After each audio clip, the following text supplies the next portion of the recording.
아브라함의 믿음과 순종을 기뻐 받으시고 인정하시는 그 은혜와 복이 이 새벽에 저와 여러분 모두에게 있으시기를 축원합니다. 축원합니다. 축원합니다. 내게 아무리 믿음이 있는 것 같고 내 믿음이 최고인 것 같지만 하나님이 인정하셔야 할 때 그것이 진정한 가치가 있는 것입니다. 이 아브라함의 믿음과 그 순종과 헌신을 기뻐 받으시는 하나님, 그리고 인정하시는 하나님, 기뻐하시는 하나님, 그것이 우리의 삶이고 우리의 일생이 되어야 할 것이고 우리의 자녀들의 삶이 되어야 할 줄로 믿습니다. 오늘 이 아브라함의 생애를 돌아보면 창세기 12장으로부터 시작됩니다. 본토 친척 아비 집을 떠나고 하란에서 75세에 부름을 받고 약속의 땅을 향하여 믿음으로 나아갔습니다. 그는 삶의 곤고함이 있어서 애굽으로 갔고 그곳에서 아내를 누일하여 하는 엄청난 또 오류도 범하게 됩니다. 또 그곳에서 하나님이 약속을 하셨지만 그 약속을 기다리지 못하고 또 어떤 임기응변의 사람의 방식으로 우리들처럼 똑같은 성경의 사람처럼 아내의 몸종 하가를 통하여 하나님 약속하지 않은 자녀를 또 얻게 되고, 그때 그는 사례의 말을 쫓아서 아내의 말을 쫓아서 그 일을 행하였습니다. 그리고 또 그것을 떠나서 약속의 땅으로 향하여 나아가는 아브라함, 하나님은 그에게 나타나서 말씀합니다. 내가 너에게 약속의 아들을 줄 것이다. 이름까지도 이삭이라고 지어라 가지고 하는데도 그 약속에 웃어버렸습니다. 우리가 이미 우리의 몸으로는 할 수 없는 일인데 하나님도 참 많이 웃게 하신다. 그때 웃음과 진실로 또 99세 그랬는데 100세 아이를 낳았습니다. 너무 기뻤습니다. 너무나 100세 얻은 이 독자 이삭이 얼마나 사랑스럽고 너무나 끔찍하지 않았겠어요? 그 모든 관심이 그 아들을 향하여 가 있었습니다. 어느 날 하나님은 그 아브라함에게 나타나서 네가 너무너무 사랑하는 그 아들 이삭을 제물로 바치거라. 번제 제물로 바치라. 번제라는 것은 무엇입니까? 산 제물, 그것을 잡는 겁니다. 죽여야 되겠죠. 우선 죽여서 잡고 그것을 각을 떠서 불에 태워서 하나님 앞에 제물로 드리는 것입니다. 자, 아들 이삭, 100세 얻은 아들, 너무나 사랑스러운 이 아들, 그를 제물로 죽여서 각을 떠서 불에 태워서 번제로 드려라. 자, 여러분, 이 하나님의 요구 앞에서 여러분 어떤 생각을 해보셨습니까? 어떤 생각을 해보셨습니까? 여러 생각이 있을 수 있지만 하나님은 해도 너무하시네. 주실 때는 언제고 죽여서 드리라고는 또 어떻게 이러실까? 어쩌면 우리의 생각은 반인륜적이요 도저히 있을 수 없는 너무나 엄청난 희생과 헌신을 요구하시는 너무 무리하시는 하나님은 아니실까? 자, 여러분의 누군가 여러분의 자녀들에서 그렇게 번제로 드리라 하는 요구를 받으셨다면 어떻겠습니까? 제게도 아들이 하나 있는데 이 아들을 이렇게 한다면 여러분 할 수 있죠? 네, 아멘 하셨어요. 그런 역사가 있을 것입니다. 그러나 하나님은 죽이시지 않습니다. 그러나 우리는 그런 부르심 요구 앞에서 선뜻 아브라함처럼 이 자세를 가질 수 있느냐는 문제입니다. 그러나 아브라함은 그렇게 했다는 것이죠. 어떻게 그렇게 했냐? 오늘 그것이 우리 믿음의 현실 앞에서의 우리의 삶의 관건일 것입니다. 우리가 이 말씀을 좀 돌아보면요, 2절에 보면 2절 말씀 한 번 더 해보실까요? 2절 말씀, 여호와께서 이르시되, 시작. 여호와께서 이르시되 내 아들 내 사랑하는 독자 이삭을 데리고 모리아 땅으로 가서 내가 내게 일러준 한 산 거기서 그를 번제로 드리라. 자, 이 요구 앞에서 하나님 앞에 아브라함은 주저함이 없습니다. 주저하는 모습이 전혀 없잖아요. 그리고 이때는 아내의 말을 상의도 없이 그대로 순종하고 나아갑니다. 아들과 함께 하나님 제시한 곳, 이 브엘세바에서 모리아산까지는 3일 길입니다. 걸어서 3일 길, 요즘으로는 한 80여 킬로미터 된다라고 나타나지고 있는데 3일 길을 챙겨서 준비해서 나아갑니다. 그리고 그곳에서 근데 가는 과정에서 이 아들과 아버지의 대화를 우리는 유념해서 한번 살펴볼 필요가 있을 것 같습니다. 7절에 보면, 6절에 보면 아브라함이 이에 번제의 나무를 가져다가 그의 아들 이삭에게 지우고 자기는 불과 칼을 손에 들고 두 사람이 동행합니다. 7절 한번 8절 같이 읽습니다. 시작. 이삭이 그 아버지 아브라함에게 말하여 이르되 내 아버지여 하니 그가 이르되 내 아들아 내가 여기 있노라. 이삭이 이르되 불과 나무는 있거니와 번제할 어린 양은 어디 있나이까.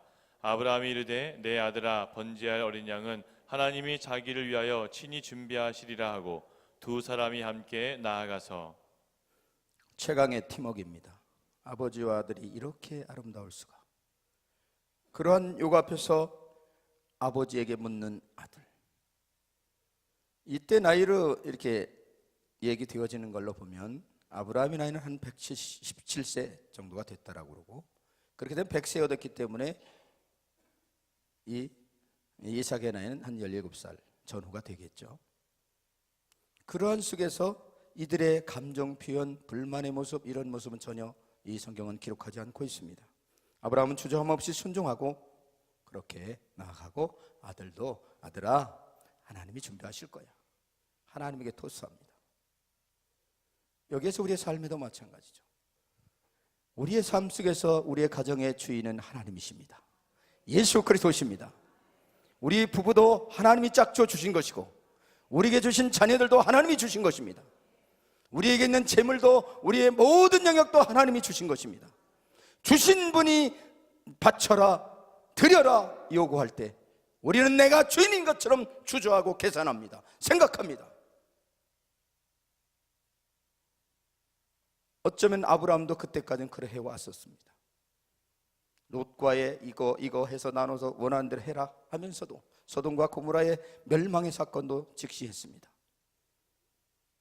어쩌면 아내를, 자기가 죽을까 두려워해서 아내를 누이라고 속이면서까지 했던 그 아브라함의 연약함들이 이곳에서는 전혀, 하나님 앞에 감정도, 아들도 똑같이 아버지가 그러니까 아버지가 그러니까 내 아버지 그러시군요, 이런 모습. 마지막 제물을 드리려고 아들을 묶어서 결박해서 올라놓는 그 모습, 그리고 칼을 들어서, 여러분 상상해 보세요. 아버지로서 그냥 요 장면만 본다면 이 아버지가 어떻게 아들을 죽이려고, 살인자, 살인 현장 아닙니까? 이렇게 생각해 볼 수 있지만 하나님 앞에서 이는 행하였습니다. 자, 오늘 이 시대를 사는 우리는 주신이도 하나님이시라고, 주신이도 하나님이시고 주시리도 하나님이시고, 그렇게 우리는 알고 있고 믿고 있고 생각하지만 실제적으로 우리의 삶에서 어떤 헌신을 요구하면 선뜻 아브라함처럼 이삭처럼 이런 자세로 나아갈 수 있습니까? 하는 문제입니다. 이것이 이 새벽에 우리가 고민하면서 묵상하면서 결단하고 이 예배당을 나가야 하는 것입니다. 주시니도 하나님, 또 주시리도 하나님, 이미 주신 모든 것도 하나님 주셨습니다. 여기서 우리는 얼마나 아낍니까? 아끼지 않는다라고 했어요. 내가 사랑하는 네 아들, 그 네 아들을 제물로 드려라. 어쩌면 네가 사랑하는 그 무엇, 지금 네가 사랑하는 그 무엇, 네가 나보다 어쩌면 더 중요하게 여기는 그 무엇, 하나님은 큰 복을 주시기 위해서 반드시 시험을 하십니다. 테스트를 하십니다. 그리고 결단을 봅니다. 우리는 지금 어떤 각자의 삶의 영역에서 하나님이 이 테스트 앞에 직면할 수 있습니다.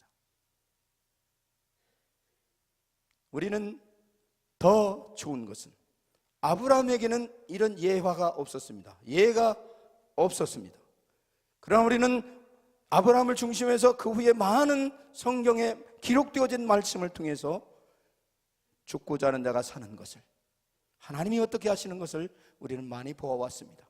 그러함에도 불구하고 우리는 내게 주어진 어떤 재물, 돈도 다스리지 못하는 경우가 없지 않느냐 이 말이에요. 그래서 하나님은 이 시대 모든 사람의, 그 시대나 이 시대나 다시 오실 그때까지 우리는 재물과의 싸움, 돈과의 싸움일 수 있습니다. 재물을 주신 것도 하나님이십니다. 더 주실 수 있는 분도 하나님이십니다. 그래서 내게 있는 어쩌면 조금, 내게 있는 요만한 것을 더 드리면 이만한 것을 주시고자 하시니, 너 이만한 것 한번 내놔봐라, 내가 이거만한 걸 줄 것인가. 그들이 이것도 아까워하고 못하는 우리들에게 이 아침에 너에게 준 모든 것이 내가 준 것인 건 너 알지 못하니? 너희들은 못난다고 생각하고 하나님 약속만 하시지 언제 주실 건지 모른다라고 생각하는 그에게 100세의 아들을 주셨는데, 그 아버지가 오늘 저는 저희의 생애 속에서, 또 여러분은 여러분 모두의 삶의 속에서 다 주셨잖아요.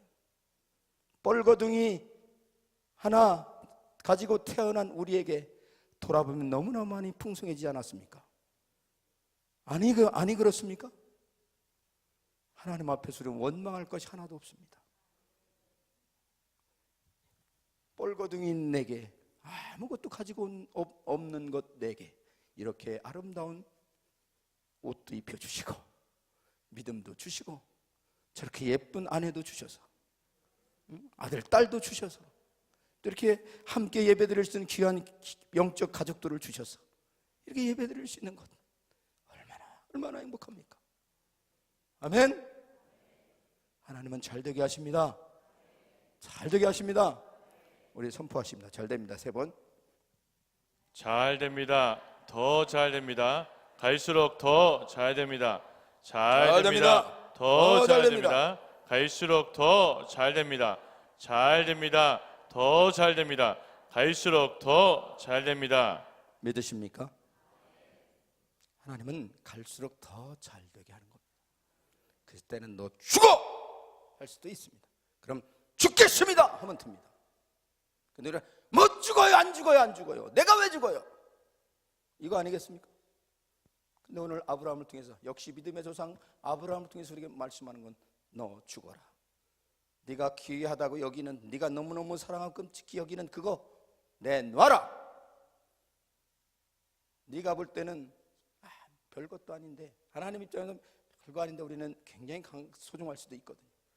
그거 한번 포기해봐. 내놔봐. 그럼 내가 그 위에 어떻게 잘되게 하는지를 내 생애 속에서 반드시 반증하고 입증해 주리라. 어쩌면 어떤 분들은 각자마다 신앙의 정도에 따라지만 반드시 하나님은 큰 복을 주시고자, 우리를 더 성장시키고 성숙시켜서 더 아름답게 쓰시고자 반드시 불같은, 때로는 연단 시험 과정을 거치게 하십니다. 그런 상황이 있을 수도 있고 그러지 않을 수도 있지만 우리는 항상 이것이 되어진다는 전제 앞에 있다라면 그런 상황이 와도 아브라함처럼 반응할 수 있을 것입니다. 의연하게, 당당하게, 그것이 장자의 권세입니다. 장자의 권세가 회복되면 이 부르심 요구 앞에서 우리는 아브라함처럼 할 수가 있습니다. 그러나 장자의 권세가 없다면, 전국 상속을 분명하지 못하다면, 하나님이 나를 보배롭고 존귀하게 여기는 것이 분명한 믿음이 없다라면 이렇게 할 수가 없겠지요. 여러분, 우리는 시험에 대해서 좀 봅니다. 히브리서 11장 17절에 19절 말씀 봅니다. 히브리서 11장 17절에 19절 말씀 시작. 아브라함은 시험을 받을 때에 믿음으로 이삭을 드렸으니 그는 약속들을 받은 자로 돼 그 외아들을 드렸느니라. 그에게 이미 말씀하시기를 내 자손이라 칭할 자는 이삭으로 말미암으리라 하셨으니 그가 하나님이 능히 이삭을 죽은 자 가운데서 다시 살리실 줄로 생각한지라. 비유컨대 그를 죽은 자 가운데서 도로 받은 것이니라. 아멘, 아멘. 아브라함은 무엇을 받아요? 시험을 받을 때에 무엇을? 믿음으로 이삭을 드렸다. 믿음으로 드리시면 됩니다. 아멘. 믿음은 바라는 것들의 실상이요 보지 못하는 것들의 증거입니다. 우리가 바라고 소망하고 기도의 제목을 가지고 있는데 그것을 이루실 분이 누구십니까? 그걸 이루실 분이 누구십니까? 하나님이십니다. 그래서 하나님이 무엇인가 내게 요구를 하실 때 기쁨으로 내 인정과 내 믿음으로 되지 않아도 믿음으로 드리시면 하나님이 받으시고 역사하십니다. 아멘. 고린도전서 10장 13절 말씀입니다. 사람이 감당할 시험 밖에는 너희가 당한 것이 없나니 오직 하나님은 미쁘사 너희가 감당하지 못할 시험 당함을 허락하지 아니하시고 시험 당할 즈음에 또한 피할 길을 내사 너희로 능히 감당하게 하시느니라. 우리로 능히 감당하게 하십니다. 자, 자기 이름 넣어서 능히 강충구에게 능히 감당하게 하십니다. 시작. 상원이에게 능히 감당하게 하시니라. 아멘. 자, 우리가 이 아브라함의 사건을 봤고요, 이삭의 이 사건을 보면서 우리는 우리 앞에 어떤 것들이 되어져도 아브라함에게 하신 일을 우리에게도 하십니다. 물론 이 상황이 똑같지 않을 수는 있지만 각기 유형은 다를 수 있지만 결과는 이렇게 하신다. 아멘. 어떤 시험이든 어떤 요구 앞에서도 하나님이 우리를 잘 되게 하시려고 하는 것이니, 우리를 더 성숙되게 하시려고 하는 계획이시니 순종하고 경외하시면 됩니다. 나아가시면 됩니다. 그래서 우리는 하나님의 이러한 역사 앞에서 우리를 내어드려야 됩니다. 우리는 어쩌면 이런 관점이 있을 수 있어요. 하나님은 이제야 하면서 우리 한 사람 한 사람의 날마다 순간마다 우리를 그런 사람들 이끌어 주시길 원하세요. 이제야 내가 아브라함처럼 이렇게 되었구나 기대하면서 오늘도 기대하십니다. 아멘. 근데 우리는 이렇게 생각할 수 있습니다. 하나님은 이제야 하면서 이렇게 우리를 기대하면서 사랑과 은혜로 인도해 가시는데 우리는 이제는 나는 됐지 않았을까? 이제는 나는 이만하면 아버지 하나님, 이만하면 이제는 좀 되지 않았을까요? 이만하면 이제는 좀 하늘문 여시고 복을도 막 쏟아 부으셔서 정말 제가 원하는 대로 참 이제는 좀 해주시지, 혹은 이런 거 아니겠습니까? 요 차이를 극복하셔야 됩니다. 내가 생각할 때는 이제는 되었지 않을까 생각할지 모르지만 하나님께서는 아직은 아니고 이제야로 준비하고 계십니다. 아멘. 내 수준으로 나의 어떤 것을 판단하고 결정할 수 있는 것은 하나님 몫이지 내 몫은 아닙니다. 오늘 하나님이 나에게 무엇을 말씀하시는지를 우리는 귀 기울이고 여쭙는 것이 우리가 가야 할 길입니다. 아멘. 우리 하나님을 경외한다라고 하는데 하나님을 경외하면 어떻게 되는지요? 전도서 12장 13절 말씀, 전도서 12장 13절 준비가 안 됐나요? 일의 결국을 다 들었으니 하나님을 경외하고 명령들을 지킬지어다. 이것이 모든 사람의 본분이니라. 하나님을 경외하는 것이 모든 사람의 무엇이다? 본분이다. 모든 사람의 본분이에요. 믿는 사람이건 안 믿는 사람, 이 땅의 모든 사람은 하나님을 경외해야 합니다. 하나님을 믿지 않지만 어떤 사람 하나님을 그렇게 인정한 사람도 있더라고요. 그래서 하늘이 무서운 줄 아는 거죠. 그러나 믿음의 사람인 하나님의 장자들이 우리가 하나님을 온전히 경외함이 필요합니다.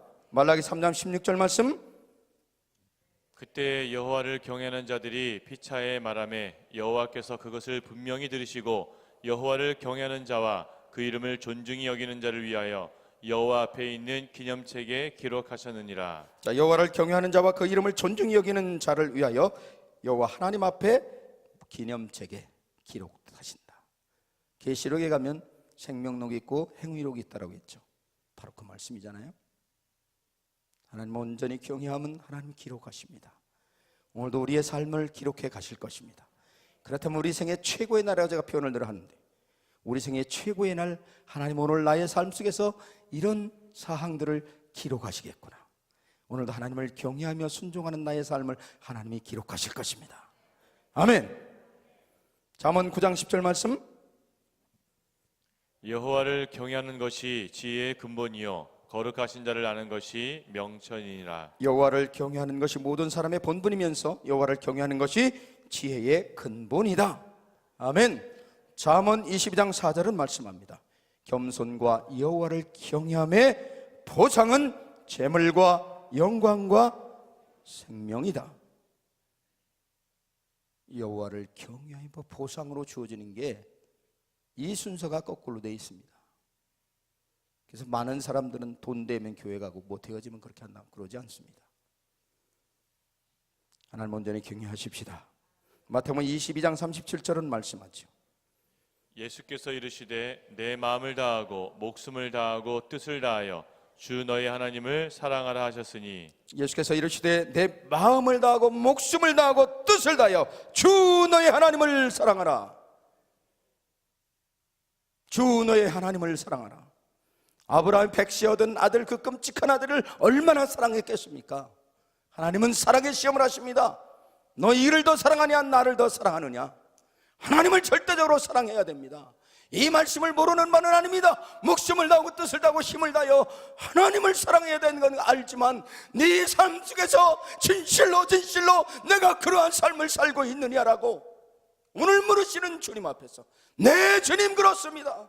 내 존재에는 하나님을 사랑하는 것이요, 하나님을 사랑하시기에 하나님이 요구하시는 모든 것에 저는 절대 순종하겠습니다. 저는 개인적으로 너무 감사한 것이 청년의 시대에 학교를 다니면서 선교단체에서 배운 게 그거예요. 절대 신앙. 신앙은 절대 신앙, 절대 헌신, 절대 훈련, 절대 행동. 헌신을 하되 주님께의 헌신, 민족의 입체적인 구원의 헌신, 형제들의 헌신, 이 삼중 헌신과 4대 절대라는 것을 젊은 날에 그렇게 배워진 것이 얼마나 저게 귀한지요. 여러분, 절대 순종자를 하나님이 버리지 않으십니다. 그냥 두지 아니하십니다. 그는 순종은, 믿음의 결국은, 완성은 절대 순종입니다.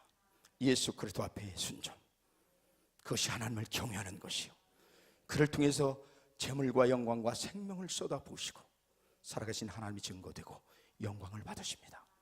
이런 은혜와 복이 여러분 모두에게 충만하시길 축복합니다. 기도하십니다.